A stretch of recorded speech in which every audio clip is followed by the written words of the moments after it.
अस्सलाम वालेकुम, welcome to चापा टीवी।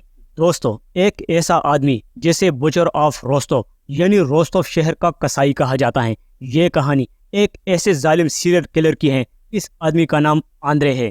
ये आदमी 1936 में यूक्रेन के एक गांव में पैदा हुआ था। आंद्रे के माँ बाप दोनों दूसरों के खेतों में काम करते थे। ये लोग बहुत गरीब थे और एक कमरे के घर में रहते थे। यहाँ तक कि इस फैमिली को अक्सर दरख्त के पत्ते काकर गुजारा करना पड़ता था।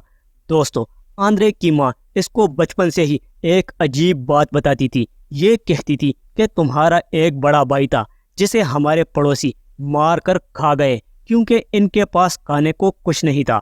ये बात बहुत ही अजीब थी, लेकिन सच थी कि नहीं ये कोई नहीं जानता था। यानी आप सोच सकते हैं कि इसका बचपन कैसे गुजरा होगा। जब दूसरी जंग अजीम शुरू हुई तो आंद्रे के बाप को फौज में भर्ती कर लिया गया और बाद में उसको जंगी कैदी बना लिया गया। आंद्रे बस अपनी माँ के साथ ही रहना शुरू हो गया। वर्ल्ड वॉर 2 की वजह से उसका बचपन जंग को देखते देखते गुजरा।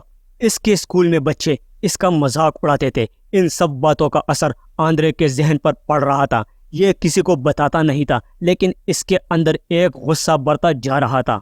वैसे तो ये पढ़ाई करता रहा। इसने रोस्तव की यूनिवर्सिटी से रशियन लिटरेचर में डिग्री भी हासिल की। इसके बाद ये एक स्कूल में पढ़ाना शुरू हो गया। 1963 में इसकी शादी भी हो गई और इसके 2 बच्चे भी हो गए। यानी सब कुछ नॉर्मल चल रहा था। लेकिन दोस्तों, आंद्रे कोई नॉर्मल इंसान नहीं था।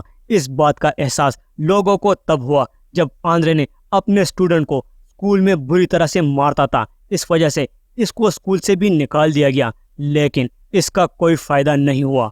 अब आंद्रे ने एक इंतहाई भयानक प्लान बनाया। ये प्लान बच्चों को मारने का था। दोस्तों, ये सितंबर 1978 की बात है जब एक दरिया से 9 साल की लड़की की लाश मिली। इस लड़की को आंद्रे ने कत्ल किया था, लेकिन अजीब बात यह थी कि पुलिस ने किसी बेकसूर आदमी को इस जुर्म में पकड़ लिया था और बाद में उसको सजाए मौत भी हो गई थी। हालांकि ये कत्ल आंद्रे ने किया था। दोस्तों, इसके बाद रोस्तव शहर से तकरीबन 12 और लाशें बरामद हुई। ये सब लाशें बच्चों की थी। रोस्तव शहर आज भी रशिया में मौजूद है। दोस्तों, एक और डिस्टर्बिंग बात ये थी कि इन सब लाशों को जलाया गया था और इन सब लाशों की बेहुरमती भी की गई थी। लेकिन ये तो अभी इन जराइम की शुरुआत थी। 1978 से 1990 तक 12 सालों में आंद्रे लोगों को कत्ल करता रहा। इसके ज़्यादातर विक्टिम बच्चे या फिर औरतें होती थी। ये आदमी ज़्यादातर अपने विक्टिम को किसी बस स्टॉप या किसी ट्रेन स्टेशन पर ढूंढता था। ये उस बच्चे या औरत का पीछा करता और जब कोई सुनसान सी जगह नजर आती तो आंद्रे उस जगह पर हमला कर देता। इसके पास एक चाकू होता था।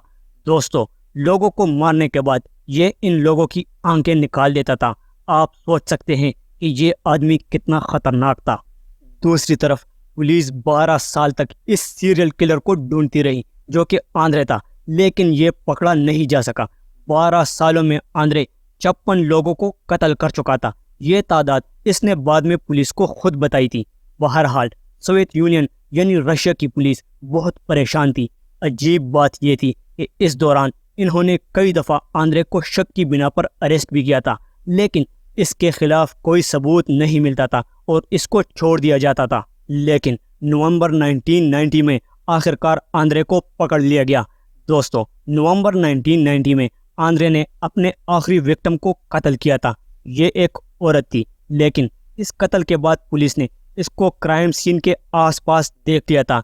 इन्होंने आंद्रे से पूछताछ की और इनको इसका बिहेवियर काफ़ी अजीब लगा और बस ये वो मौका था जब आंद्रे ने भी अपना जुर्म कबूल करना शुरू कर दिया।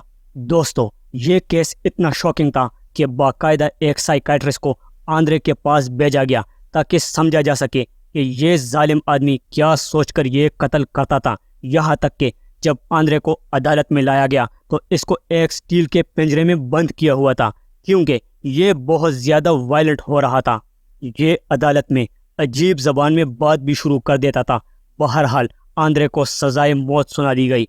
आंद्रे ने 56 लोगों को मारने का दावा किया था, लेकिन इस पर 52 लोगों के कत्ल साबित हुए थे। 14 फरवरी 1994 को आंद्रे के सर में गोली मारकर इसको सजाए मौत दे दी गई। आंद्रे ने عدالت میں خود کہا تھا کہ میں ایک غلطی ہوں، یعنی یہ خود جانتا تھا کہ اس نے کتنے بھیانک جرم کیے ہیں۔ آج اس کو بچر آف روستوف کہا جاتا ہے، یعنی روستوف شہر کا قصائی۔ دوستو، یہ تھی آج کی چاپا ٹی وی کی کہانی۔ امید کرتا ہوں آپ کو پسند آئی ہوگی۔ ملتے ہیں نیکسٹ ویڈیو میں نئی کہانی کے ساتھ، تب تک کے لیے اللہ حافظ۔